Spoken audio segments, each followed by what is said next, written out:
Hello and good evening. Welcome to my research study analysis. The research study I chose is called Embedding School Cultures and Climates that Promote Evidence-Based Practice Implementation for Youth with Autism, a qualitative study. The aim of this qualitative study was to understand from the perspective of special education teachers the embedding mechanisms school principals use to create comprehensive cultures and climates that are empirically linked to high observed fidelity to EBPs, which is evidence-based programs for youth with autism in schools. So schools play a major role in delivering behavioral health care for autistic youth in the United States. And EBPs, evidence-based practices, are interventions shown through rigorous research to improve youth well-being. In many schools, youth with autism do not receive EBPs, and in schools where EBPs are delivered, fidelity to practice models often is poor. So this study focuses on embedding the culture and climates into schools, especially when principals and even other teachers who do not work with those special education children, knowing how to really dig into focusing on helping with evidence-based practices to help those students. So like I said earlier, and like the article is titled, this study is a qualitative research study. So here is some information regarding what was included. So there was a semi-structured interview with 32 teachers in schools that implemented 3 closely related evidence-based practices, EBPs, for youth with autism. So looking at the study, the 3 closely EBPs were discrete trial training, pivotal response training, and visual schedules. Secondly, they included the NVivo QSR12, which is a software program created for qualitative research and mixed methods research as well, and it's for data management. So they use this within their study with the 32 teachers. Their interviews were 45 to 60 minutes long with informed consent. They worked in 65 schools, incorporating 86 kindergarten through 3rd grade autism support classrooms, and they paid the teachers who were partaking in this study $50. And then ethics approval for the study was provided by the University of Pennsylvania and the University of Washington institution review boards in the school districts. The variables that were included in this study were teachers' age, gender, teaching experience, race, whether it was Caucasian or African American, educational attainment, whether it was bachelor's or master's degree, level of fidelity, high or low, and then they included schools, culture, and climate, which I had never heard about before, but that included the characteristics of proficient culture, rigid culture, resistant culture, engaged climate, functional climate, stressful climate, and then they also included culture and climate profile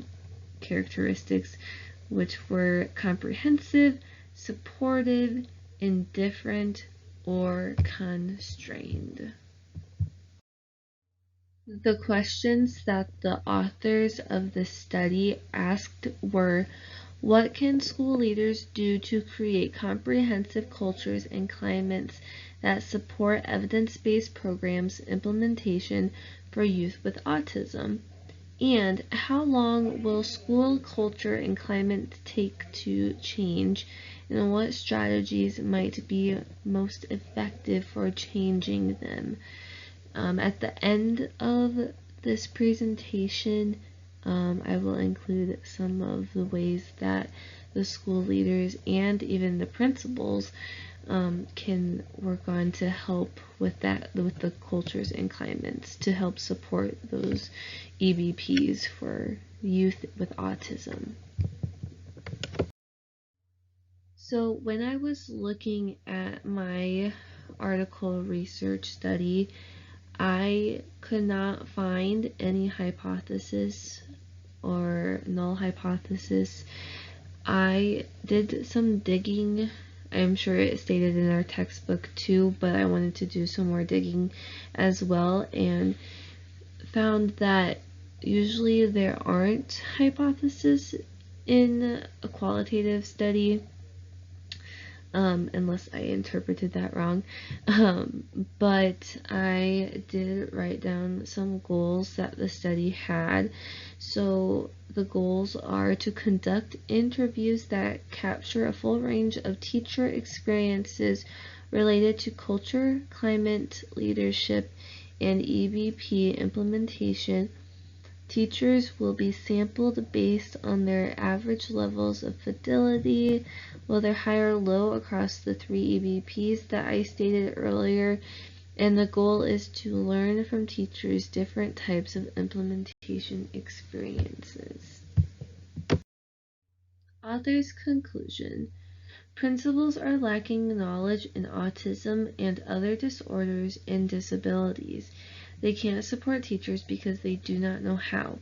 The author concludes 7 strategies to help principals create school cultures and climates that will support the implementation of effective practices for youth and autism. So the 7, I'll quickly read and go over to help principals and teachers are to support teachers to obtain professional development focus on autism, but this could also be for others too, not just autism, but other disabilities and disorders that students may have. The second one is align performance expectations and evaluations with the needs of students with autism and evidence-based practice delivery. The third one is for resources to ensure adequate staff materials and trainings are available to implement evidence-based practices. The next one is to be open and flexible to allow teachers to use the building and resources as needed to meet students' needs and provide direct assistance, feedback, and coaching to troubleshoot challenges to involve outside experts to do so, and openly value the work of special education teachers and provide recognition to those who develop expertise in EBPs. And last one is to look for opportunities to integrate special and general education teachers and students to foster a truly inclusive climate. So overall, I think the author is just really wanting to point out that it's a group effort to build community and to build the climate and culture in schools. It can be challenging, but we really need to back up teachers and principals and overall just the students too and the parents, because they all work together. And I think it's just important. I love talking about education, and I know I'll be going into this field someday, and I may not know or have all the answers, but being able to have that culture and climate and having that embedded and just having people support me and overall is important for the school community.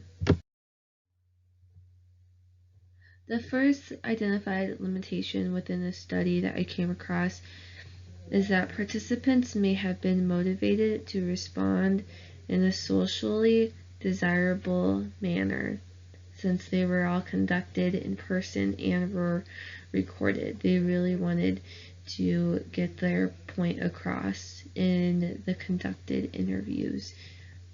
The next one is the findings that they had presented in this study were the representation of the perceptions of teachers and not observations of principal behaviors, which they are really focusing more on the teacher's aspect of the concern with not embedding culture and climates, but they also need that support from the principals and identify their behaviors and how they can help those students and teachers. The next one is, despite the diversity in the districts in which this study was conducted, the majority of the sample was white. And so in this school setting, they really limited the racial, ethnical diverse educators, which is, I wonder if that would be a huge impact within this study in working with those students. And the last one is, results are unidirectional, reflecting only the experiences and perceptions of autism support teachers. And so that is the conclusion of my research method analysis. I got this article from my Bethel library. It was really informational. There was a lot of information I didn't cover. It's hard to condense this in a short amount of time, but hopefully you guys got something out of it. I will definitely try to answer any questions you have. Thanks for choosing to listen to this presentation.